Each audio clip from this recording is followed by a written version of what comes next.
నమస్తే అండి. I'm doctor Shruti, consultant, fertility expert, 39 hospitals, LB Nagar branch. ఇవాళ మనము బైకార్నుయేట్ యూట్రస్ అంటే ఏంటి, యూనికార్నుయేట్ యూట్రస్ అంటే ఏంటి, అసలు యూట్రస్లో ఎన్ని రకాలు ఉంటాయి, అండ్ ఈ యూట్రస్లో ఎన్ని రకాలు ఉండటం వల్ల మీకు సంతానాలు ఏమి కలగటానికి ఏమైనా ఛాన్సెస్ ఉన్నాయా, అండ్ దీనివల్ల ఎలాంటి ఇబ్బందులు రావచ్చు, దీని గురించి మాట్లాడతామండి. సో ఫస్ట్ అబ్నార్మల్ యూట్రసెస్ గురించి నేర్చుకునే ముందు మనం నార్మల్ యూట్రస్ ఎలా ఉంటుంది దాని గురించి మీకు చెప్తానండి. So this is a specimen. Exactly మన బాడీలో యూట్రస్ ఆల్మోస్ట్ ఇంతే సైజులో ఉంటుంది, ఎందుకంటే కొంచెం చిన్నగా. సో ఈ లెంత్ వచ్చేసి ఈ సర్విక్స్ నుంచి యూట్రస్ వరకు లెంత్ వచ్చేసి రఫ్లీ ఒక 6 సెంటీమీటర్స్ 5 to 7 సెంటీమీటర్స్ మధ్యలో ఉంటుంది. సో సర్విక్స్ ఇది వెజైనా అండి, దిస్ వెజైనల్ పార్ట్ వదిలేసి. So from the cervix to the fundus అంటారు ఈ టిప్ని. సో దిస్ షుడ్ బి రఫ్లీ around 6 centimetres. And then the width. So width అంటే దాని ఇక్కడి నుంచి ఇక్కడి వరకు మెజర్మెంట్ అనమాట. సో దిస్ విడ్త్ ఇస్ రఫ్లీ అరౌండ్ 3 to 4 సెంటీమీటర్స్ మధ్యలో ఈ విడ్త్ అనేది ఉంటుంది. ఇంకోటి ఏంటంటే నెక్స్ట్ ట్రాన్స్వర్స్ డయామీటర్ అంటారు. సో ట్రాన్స్వర్స్ డయామీటరు అంటే సో మనం యాంటీరియర్ నుంచి పోస్టీరియర్ మెజర్ చేసుకునేది 3 to 4 సెంటీమీటర్స్ ఉండాలి. ఇలా ట్రాన్స్వర్స్ డయామీటర్ కూడా అరౌండ్ 3 to 4 సెంటీమీటర్స్ ఉండొచ్చు అనమాట. సో ఇది నార్మల్ యూట్రస్ మెజర్మెంట్. సో యూట్రస్కి రెండు వైపులా 2 ఓవరీస్ ఉంటాయండి, అండ్ ఆ రెండింటిని కనెక్ట్ చేసేది 2 ఫెలోపియన్ ట్యూబ్స్. సో ఇది నార్మల్ యూట్రస్. సో లోపల క్యావిటీ చూస్తారు కదా, this is like a triangular shape cavity. So కింద నారో అయి పైన బ్రాడ్గా అవుతుంది అనమాట, to allow for the baby మంచిగా ఇంప్లాంట్ అయ్యి గ్రో అవ్వడానికి పైన ఏరియాలో బ్రాడ్గా ఉంటుంది, కింద మళ్ళీ బేబీ బయట పడిపోకూడదు కాబట్టి ఇట్ ఈస్ నారో. సో ఇక్కడికి వచ్చేసరికి క్లోజ్డ్ అయిపోతుంటుంది. So this is normal uterus, triangular in shape with around 6 centimetres length, 3 to 4 centimetres width, and 3 to 4 centimetres depth అనుకోవచ్చు. సో అబ్నార్మల్ యూట్రస్లో ఫస్ట్ ఎన్ని రకాలు ఉంటాయి? ఒకటి యూనికార్నుయేట్ యూట్రస్ అంటారు, ఇంకొకటి బైకార్నుయేట్ యూట్రస్ అంటారు, నెక్స్ట్ ఒకటి యూట్రైన్ డైడెల్ఫిస్ అంటారు అనమాట. సో ఇవన్నీ ఏంటి?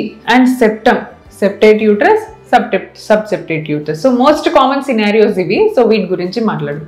ఫస్ట్ సెప్టమ్ గురించి చెప్తానండి, బికాస్ 60 అంటే ఉన్న యూట్రైన్ అనామలీస్లో most common is the septum అనమాట.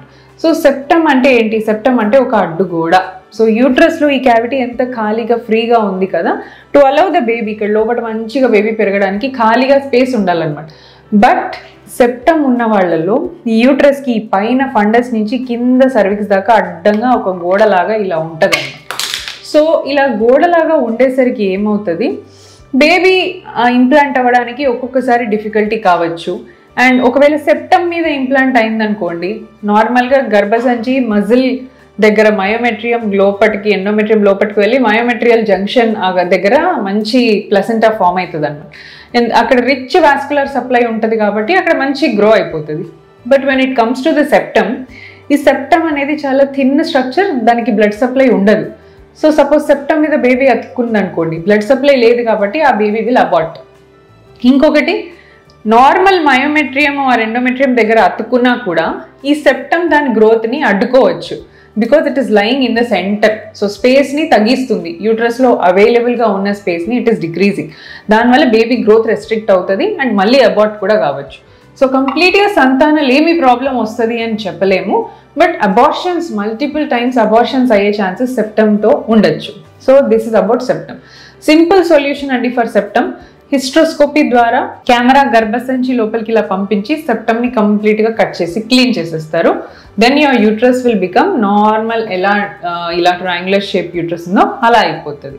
ఇంకొకటి యూనికార్నుయేట్ యూట్రస్. యూనికార్నుయేట్ అంటే ఇక్కడ ఒక యూట్రస్, 2 ట్యూబ్లు, 2 ఓవరీలు.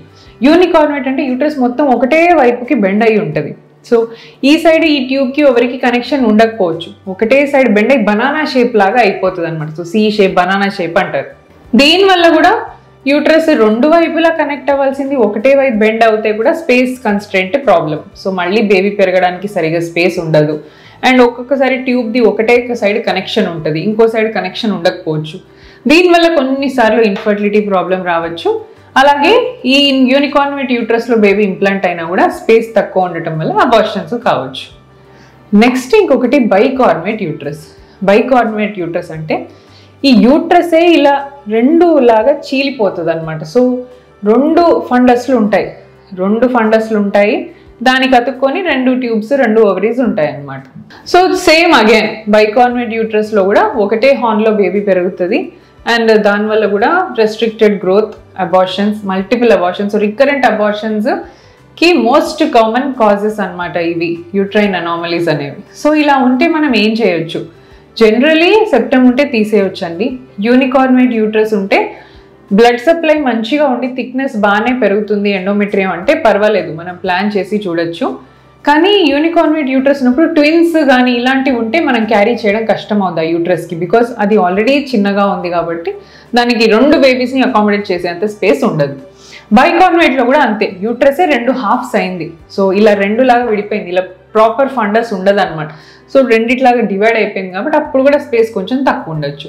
సో యూనికార్నుయేట్ బైకార్నుయేట్లో ప్రెగ్నెన్సీ వచ్చినా భయపడాల్సిన అవసరం లేదు. కొంచెం మానిటర్ చేస్తూ కొద్దిగా తొందరగా డెలివరీ ప్లాన్ చేసుకోవడము అండ్ ఎవ్రీ మంత్ గ్రోత్ చూసుకోవడం, బేబీ ఎవ్రీ 15 డేస్కి అన్నీ చూసుకుంటూ వస్తే ఎప్పుడైతే తనకి కొంచెం ఏమన్నా బ్లీడింగ్ స్పాటింగ్ కనిపించినా, నీరు పోయినట్టు అనిపించినా వెంటనే డెలివరీకి ప్లాన్ చేసుకోవాలన్నమాట. సో వీళ్ళకి ప్రెగ్నెన్సీ రాదని లేదండి, ఇవి ఉన్నప్పుడు కొంచెం కేర్ఫుల్గా మానిటర్ చేసి కొద్దిగా వాళ్ళకి ఫర్టిలిటీకి మనం హెల్ప్ చేయాలి. So this is about uterine anomalies. Thank you.